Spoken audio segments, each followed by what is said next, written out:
Welcome to TNPSC லட்சிய விதைகள். நம்ம இந்த வீடியோ பதிவில் ஜனவரி மாதத்தினுடைய 7, 8, 9, 10 ஒரு 4 நாள்களுக்கு உண்டான கரண்ட் அஃபேர்ஸ் பார்க்கலாம். ஓகேங்களா? ஸோ இந்த கரண்ட் அஃபேர்ஸ் எல்லாமே தினமணி பேப்பரில் இருந்தும் தி இந்து பேப்பரில் இருந்தும் எடுக்கப்படுகிறது. ஓகேங்களா?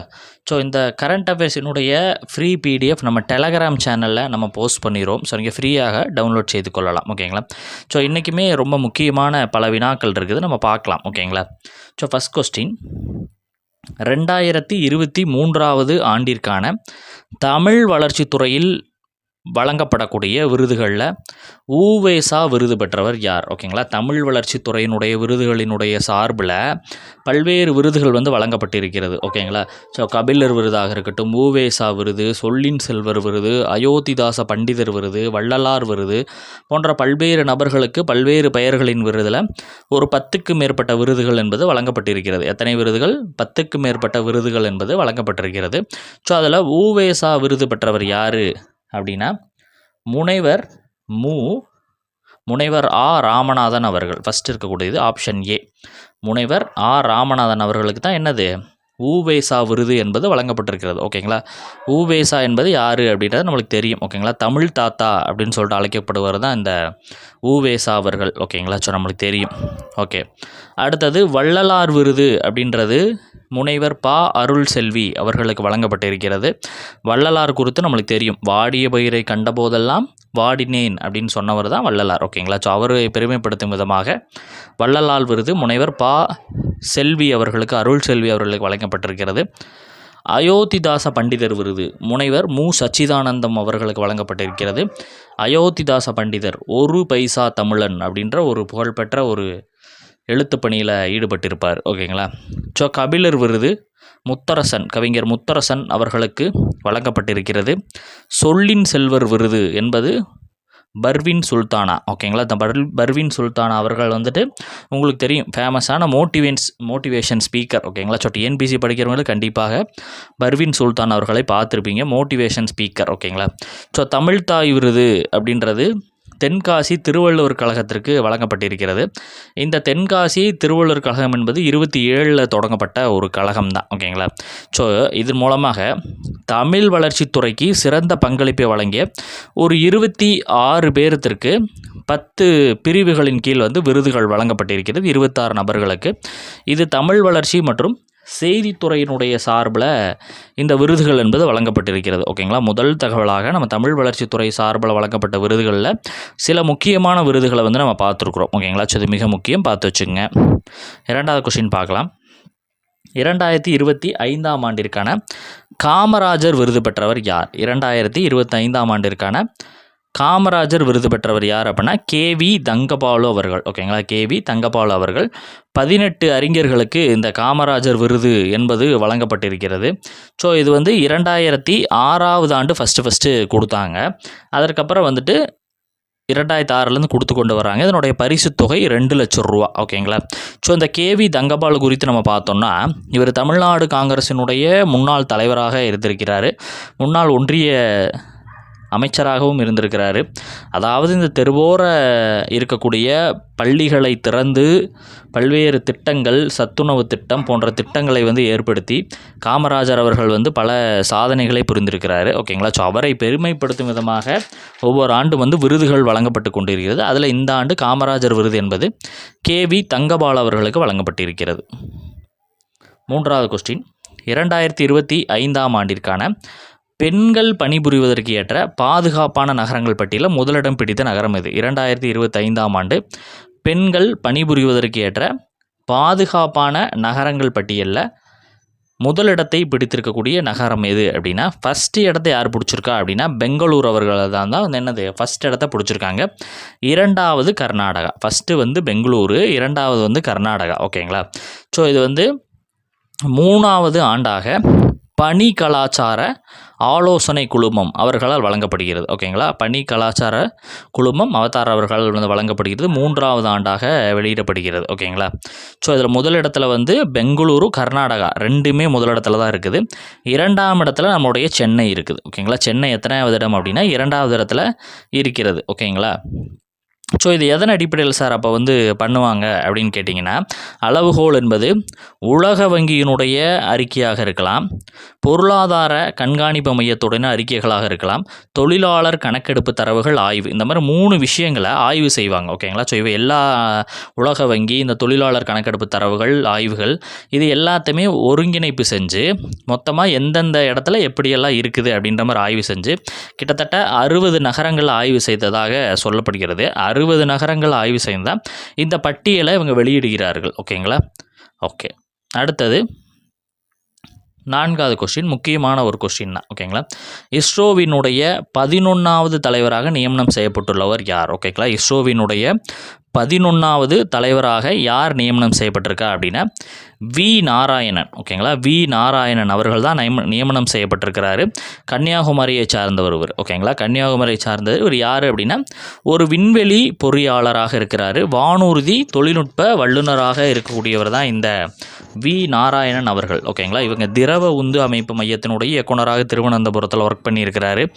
PSLV C-57, Aditya L1 cryogenic engine தயாரிப்பு, சந்திராயன் 1, 2 இதில் இவருடைய முக்கிய பங்களிப்பு இருந்ததாக நம்மளுக்கு சொல்லப்படுகிறது. இதற்கு முன்னாடி இயக்குனராக இருந்தவர் 10வது யார் அப்படின்னா சோம்நாத் அவர்கள் வந்து ஓய்வு பெற்றிருக்கிறார்கள் அப்படின்றது தெரியும். இந்த வி நாராயணன் அவர்கள் பார்த்திங்கன்னா இஸ்ரோவினுடைய சாதனையாளர் விருதையும் வாங்கியிருக்கிறார். என்ன விருது வாங்கியிருக்கிறாரு? இஸ்ரோவினுடைய சாதனையாளர் விருது. இதையே வந்துட்டு இவர் வாங்கியிருக்கிறாரு அப்படின்னு சொல்லிட்டு நம்ம சொல்லணும். ஓகேங்களா? ஸோ நம்ம இந்த இஸ்ரோ குறித்து பார்த்தோம் அப்படின்னா இஸ்ரோ எப்போ சார் தொடங்கப்பட்டுச்சு? நம்மளுக்கு 1969. இஸ்ரோ எப்போ தொடங்கப்பட்டுச்சு? 1969 தொடங்கப்பட்டுச்சு. யாரின் நினைவாக தொடங்கப்பட்டுச்சு அப்படின்னா விக்ரம் சாராபாய். ஓகேங்களா? விக்ரம் சாராபாய் அவர்களினுடைய நினைவாக தொடங்கப்பட்டது தான் இந்த இஸ்ரோ. எப்போ? 1969. இதையுமே உங்களுக்கு எக்ஸாம்ஸில் கேட்டிருக்காங்க. 1969 எந்த ஆண்டு தொடங்கப்பட்டது அப்படின்ற கொஸ்டின் வந்து உங்களுக்கு என்னது இடம் பெற்றிருக்கிறது அப்படின்றத நம்ம தெரிஞ்சுக்கணும். ஓகே, 5வது கொஸ்டின், 2025ஆம் ஆண்டிற்கான உலகத்தினுடைய வலிமையான பாஸ்போர்ட் பட்டியலில் முதலிடம் பிடித்த நாடு யாது? ஓகேங்களா? ஸோ உலகத்தினுடைய வலிமையான பாஸ்போர்ட்டில் முதலிடம் பிடித்தது எது அப்படின்னா, அதாவது இந்த வலிமையான பாஸ்போர்ட்னால் என்ன சார் அப்படின்னு கேட்டிங்கன்னா, இவங்களுடைய பாஸ்போர்ட்டை வந்து வைத்திருக்கக்கூடிய நபர்கள் பெரும்பான்மையான நாடுகளுக்கு இலவசமாக விசா இன்றி போய்க்கலாம். ஓகேங்களா? ஸோ இப்போ நீங்கள் ஒரு நாடு இருக்கீங்க அப்படின்னா, இந்தியா இருக்குது அப்படின்னா, நீங்கள் வெளிநாட்டுக்கு செல்லும் போது என்னது உங்களுக்கு விசா என்பது ஒரு விஷயம் கட்டாயமாக எடுத்துகிட்டு தான் உங்களால் போக முடியும். ஓகேங்களா? பட் வந்து இதில் முதலிடத்தில் இருக்கக்கூடிய சிங்கப்பூர், இதில் பட்டியலில் யார் ஃபஸ்ட் இருக்கா அப்படின்னா சிங்கப்பூர் தான் வந்து இந்த பட்டியலில் முதலிடத்தில் இருக்கிறாங்க. கிட்டத்தட்ட சிங்கப்பூரினுடைய பாஸ்போர்ட் இருந்தாலே நீங்கள் ஒரு 190 நாடுகளுக்கு என்ன பண்ணலாம் அப்படின்னா இலவசம்னா அந்த அமௌண்ட்டு கழிக்கப்பட மாட்டாது, விசா எடுப்பதிலிருந்து விலக்கு அளிக்கப்படும். ஓகேங்களா? ஸோ விசா நீங்கள் எடுக்காமையே வந்துட்டு இப்போ எப்படி நீங்கள் பஸ்ஸில் ஏறி போகிறீங்களோ ஸோ அந்த மாதிரி வந்து நீங்கள் ஃப்ளைட்டில் ஏறி அந்த நாட்டுக்கு போய்க்கலாம். ஸோ அதுதான் வந்து வலிமையான பாஸ்போர்ட் அப்படின்ற மாதிரி சொல்லுவாங்க. ஓகேங்களா? ஸோ அது முதலிடத்தில் சிங்கப்பூர் இருக்கிறாங்க, 2வது இடத்துல ஜப்பான் இருக்கிறாங்க, 3வது இடங்களில் நிறையா நாடுகள் இருக்குது. பின்லாந்து, ஃப்ரான்ஸு, ஜெர்மனி, இத்தாலி, தென்கொரியா, ஸ்பெயின் போன்ற பல்வேறு நாடுகள் இருக்கிறது. ஸோ அப்போ இந்தியா எத்தனையாவது இடத்துல சார் இருக்கிறாங்க அப்படின்னா 85வது இடத்துல தான் இந்தியா இருக்கிறாங்க. எத்தனையாவது இடம்? 85வது இடத்துல தான் இந்தியா வந்து இருக்கிறார்கள். இதை வெளியிடக்கூடிய நிறுவனம் எது அப்படின்னா ஆண்டுதோறும் ஹென்லி அப்படின்ற ஒரு நிறுவனம் தான் வெளியிடுவாங்க. எந்த நிறுவனம் வெளியிடுவாங்க?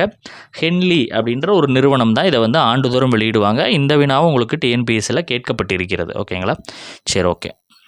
6வது கொஸ்டின், 11வது இந்தியா ஐரோப்பிய ஒன்றிய மனித உரிமைகள் பேச்சுவார்த்தை எங்கு நடத்தப்பட்டது?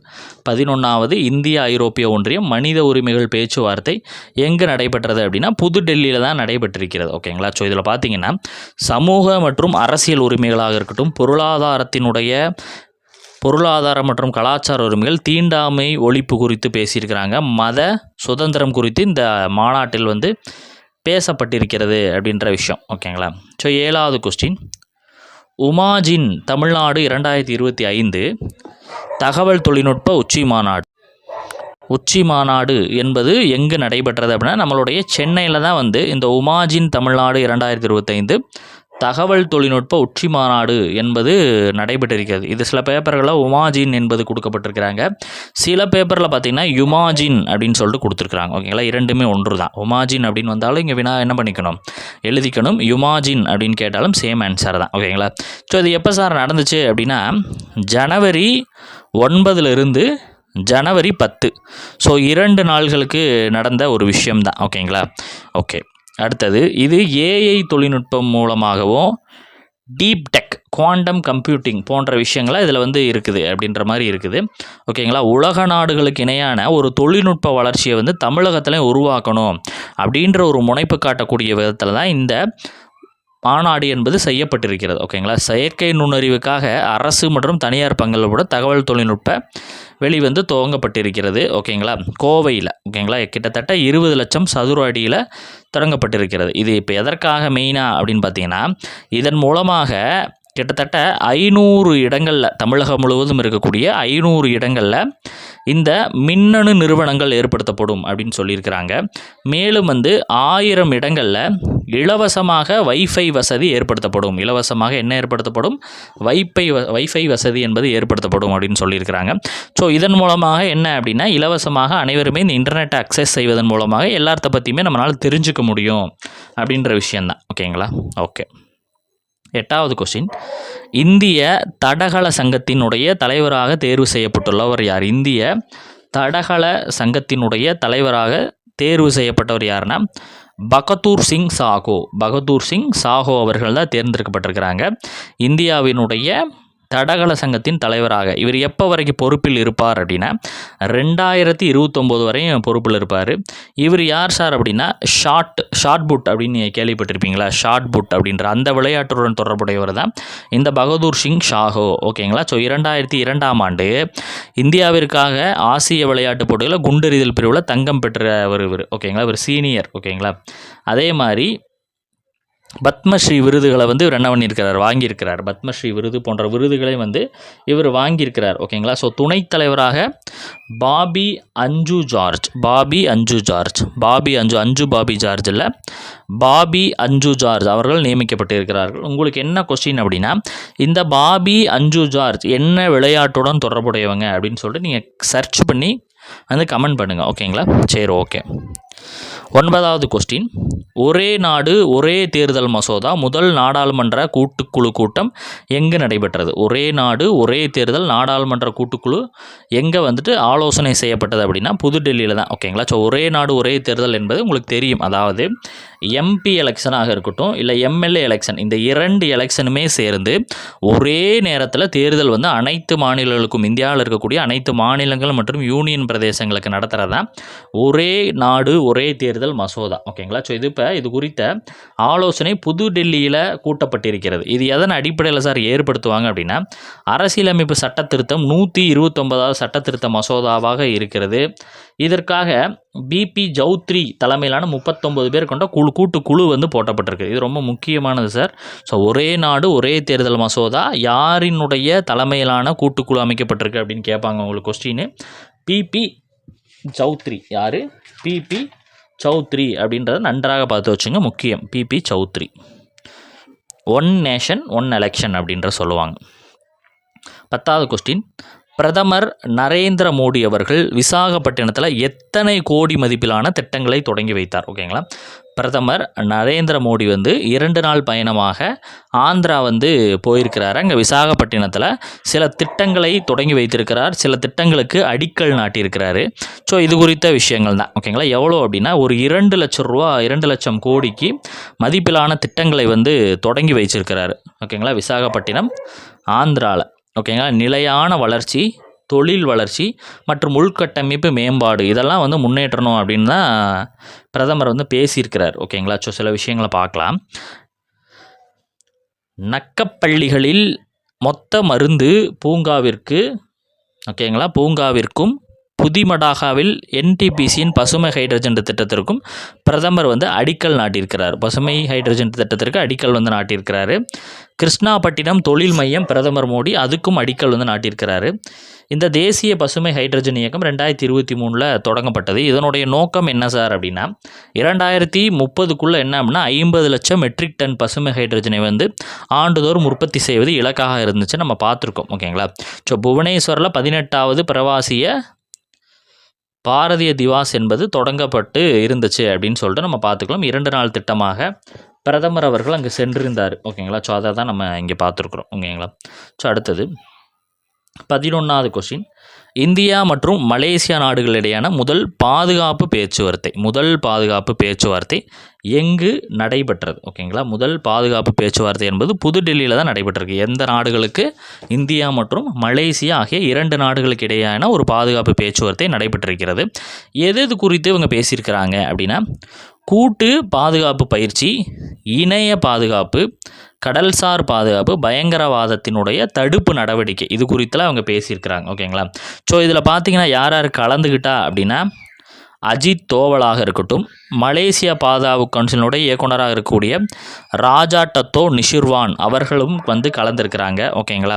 ஸோ இதில் பார்த்தோம் அப்படின்னா 42வது போக்குவரத்து மேம்பாட்டு குழு மற்றும் மாநில போக்குவரத்து குழு என்பது ஏற்படுத்தப்படும் அப்படின்ற மாதிரி சொல்லப்பட்டிருக்கிறது. ஒன்றிய அமைச்சர் நிதின் கட்கரி தலைமையில் சிவசங்கர் அவர்கள் இதில் பங்கு பெற்றிருக்கிறாங்க. அதே மாதிரி மாசுபாட்டை குறைக்கக்கூடிய BS7 வந்து அறிமுகப்படுத்த ஒரு காலக்கெடு என்பது விதிக்கப்பட்டிருக்கிறது. நாடு முழுவதும் வந்துட்டு கட்டணமில்லா சிகிச்சை விரிவாக்கம் செய்ய இருக்கிறாங்க 1.5 லட்சம் அளவில். ஓகேங்களா. ஓகே. அடுத்தது 12வது கொஸ்டின் நம்ம பார்க்கலாம். 12வது கொஸ்டின் 2023 மற்றும் 24ஆம் ஆண்டிற்கான அதிக வேலை வாய்ப்புகளை வழங்கிய பட்டியலில் முதலிடம் பிடித்த மாநிலம் அது. ஓகேங்களா. ஸோ 2023 மற்றும் 24களில் அதிகமாக வேலை வாய்ப்பு வழங்கிய பட்டியலில் எந்த மாநிலம் முதல் இடத்துல இருக்குது அப்படின்னா நம்மளுடைய தமிழ்நாடு தான். ஓகேங்களா. அதிகமான வேலை வாய்ப்புகளை ஏற்படுத்துவதில் தமிழ்நாடு முதல் இடத்துல இருக்கிறது. ஓகேங்களா. கிட்டத்தட்ட பாருங்கள் டீட்டெயிலு 39,699 சிறு குறு தொழில்கள் தொடங்கப்பட்டிருக்கிறது. மேலும் வந்து 4,81,807 தொழிலாளர்கள் வந்து இதன் மூலமாக உருவாயிருக்கிறாங்க. 8,42,720 மனித உழைப்பு நாட்கள் பதிவு செய்யப்பட்டிருக்கிறது அப்படின்னு சொல்லிட்டு சொல்கிறாங்க. ஒரு தொழிலாளருக்கு 1.75 மனித உழைப்பு நாட்கள் இருக்குது அப்படின்ற மாதிரி சொல்லியிருக்கிறாங்க. ஓகேங்களா. ஸோ இதெல்லாம் உங்களுக்கு தேவையில்லை. எத்தனை நாட்கள் உழைச்சாங்க, எத்தனை உழைப்பு நாட்கள், இதெல்லாம் வந்து தேவையில்லை. உங்களுக்கு வந்து இந்த தொழிலாளர்களுக்கான அதிக வேலை பட்டியலில் முதலிடம் யார் அப்படின்னு கேட்டால் தமிழ்நாடு. இதை கரெக்டாக போட்டுறணும். ஓகேங்களா. ஸோ 2வது யார்? மகாராஷ்டிரா. ஸோ இவங்க வந்து 7,29,807 மனித உழைப்பு நாள்கள் என்பது போட்டிருக்கிறாங்க. ஸோ 3வது இடத்துல குஜராத் இருக்கிறாங்க. ஸோ இதை வந்து வெளியிடுவது ரிசர்வ் வங்கி. ஓகேங்களா. 2023-24ற்கான ஒரு வளர்ச்சி குறைந்த ஒரு ஆய்வேடு வெளியிட்டிருக்கிறாங்க ரிசர்வ் வங்கி. அதில் தான் இது வந்து இடம்பெற்றிருக்கிறது. ஸோ இது வந்து முக்கிய 13வது கொஸ்டின். தமிழகத்தினுடைய தலைமை தேர்தல் அதிகாரி யார்? தமிழகத்தினுடைய தலைமை தேர்தல் அதிகாரி யார் அப்படின்னா நம்ம சமீபத்தில் தான் பார்த்தோம். யார் சார்? அர்ச்சனா பட்நாயக் அவர்கள். அர்ச்சனா பட்நாயக் அவர்கள். அதற்கு முன்னாடி இருந்தவர் தான் சத்யபிரதா சாஹூ அவர்கள். ஓகேங்களா. ஸோ உங்களுக்கு என்ன கொஸ்டின் அப்படின்னா இந்த அர்ச்சனா பட்நாயக் எத்தனையாவது தமிழகத்தினுடைய தேர்தல் அதிகாரி அப்படின்ற பாருங்கள். தற்பொழுது இவர்களால் வந்து என்ன பண்ணால் இந்த வாக்காளர்களினுடைய பதிவேடு வெளியிடப்பட்டிருக்கிறது. ஸோ அது குறித்த ஒரு டீட்டெயில் தான். ஸோ மொத்த வாக்காளர்கள் தமிழகத்தில் இது வரைக்கும் 6,36,12,950 பேர் இருக்கிறாங்க. இல்லை ஒரு சில பேப்பர்கள் என்ன போட்டிருக்கிறாங்க அப்படின்னா 6.20 கோடி அப்படின்னு சொல்லிட்டு போடப்பட்டிருக்கிறது. ஓகேங்களா.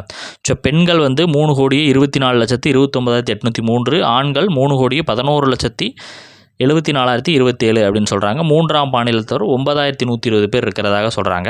இதில் வழக்கமாக நம்ம பார்க்குறது அதிக வாக்காளர்களை கொண்ட சட்டமன்ற தொகுதி எது அப்படின்னா சோழிங்கநல்லூர். கிட்டத்தட்ட 6,90,958 பேர் இருக்கிறாங்க.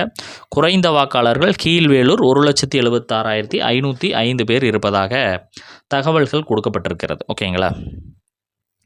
ஸோ 14வது கொஸ்டின்.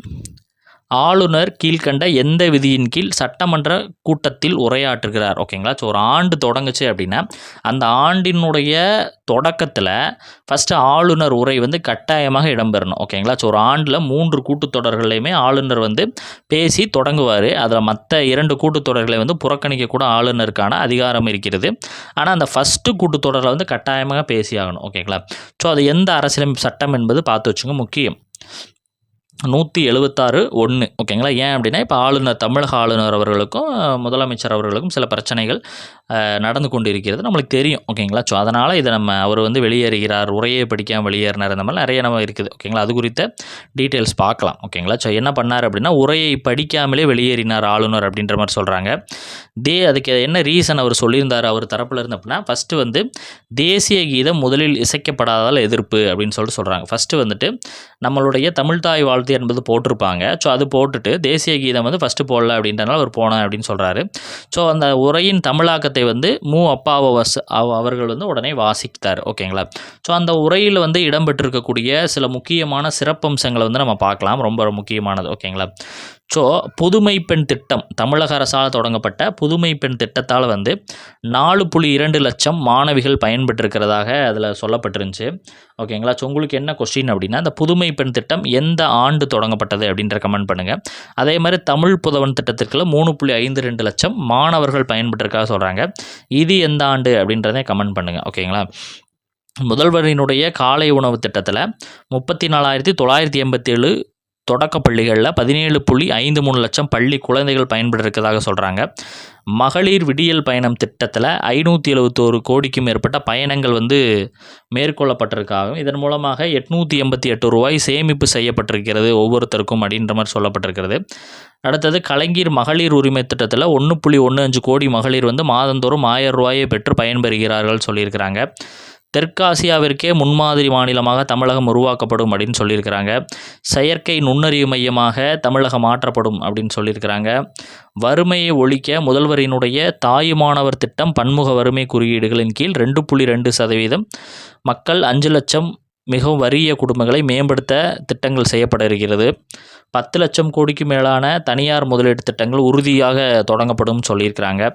மொத்த பெண் தொழிலாளர்கள் பணியாளர்கள் 41% தமிழகத்தில் இருக்கிறாங்க. ஓகேங்களா. ஸோ 100 பேரில் 41% மேலே ஆண்களுக்கு நிகராக பெண்களும் இருக்கிறதா சொல்கிறாங்க.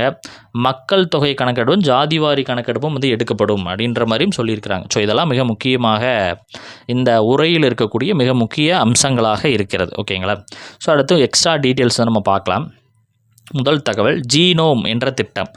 ஜீனோம் திட்டம்னா என்ன சார் அப்படின்னா, நாட்டின் மரபணு மாறுபாடுகளினுடைய வரைபடத்தை உருவாக்கக்கூடிய ஒரு திட்டமை தான் நம்ம என்ன சொல்கிறோம் அப்படின்னா ஜீனோம் அப்படின்னு சொல்கிறோம். ஆரோக்கியமான 10,000 இந்தியர்களின் மரபணு மாறுபாடுகள் சேகரிக்கப்பட்டிருக்கிறது இதற்காக. ஸோ புதிய நோய்கள் கண்டறிய ஏற்கனவே உள்ள நோய்களை குணப்படுத்த தான் இந்த மாதிரியான மாதிரிகள் சேர்க்கப்பட்டு இதை வந்து உருவாக்க இருக்கிறாங்க ஜீனோம் திட்டத்தின் மூலமாக. ஓகேங்களா. பாரத் போல் என்ற இணையதளம். ஓகேங்களா. இது முக்கியமான ஒரு இணையதளம், பார்த்து வச்சுங்க. பாரத் போல் அதாவது வெளிநாடுகளில் பதுங்கிய குற்றவாளிகளை கண்டறிவதற்காக தொடங்கப்பட்ட ஒரு இணையதளம் தான் இந்த பாரத் போல். ஓகேங்களா. ஸோ உள்துறை அமைச்சர் சிபிஐ உதவியுடன் வந்து இதை என்ன பண்ணியிருக்கிறார் அப்படின்னா உருவாக்கம் செஞ்சுருக்கிறாரு. இன்டர்போல் அமைப்பை போல தொடர்பு கொள்ளும் விதமாக ஒரு மையப்படுத்தப்பட்ட அமைப்பாக இது இருக்கிறது. ஓகேங்களா. ஓகே. பாதுகாப்பு படையிலிருந்து ஓய்வு அளிக்கப்பட்ட மோப்ப நாய்கள் மற்றும் தாக்குதல் நாய்களை பொதுமக்கள் தத்தெடுத்துக் கொள்ளக்கூடிய ஒரு சேவையை வந்து தொடங்கப்பட்டிருக்கிறது. ஓகேங்களா. இந்த மாதிரி பொதுமக்களுக்கு தத்தெடுப்பு கொடுக்கறது இதுதான் ஃபஸ்ட் டைம் அப்படின்னு சொல்கிறாங்க. மத்திய ரிசர்வ் காவல் படை. ஓகேங்களா. சிறப்பு நாய் இனப்பெருக்கம் மற்றும் பயிற்சி பள்ளி பெங்களூரில் இருக்குது. அவங்க தான் இதை பண்ணியிருக்கிறாங்க. லெபானினுடைய புதிய அதிபர் ஜோசப் அவுன் இராணுவ தளபதி. ஓகேங்களா.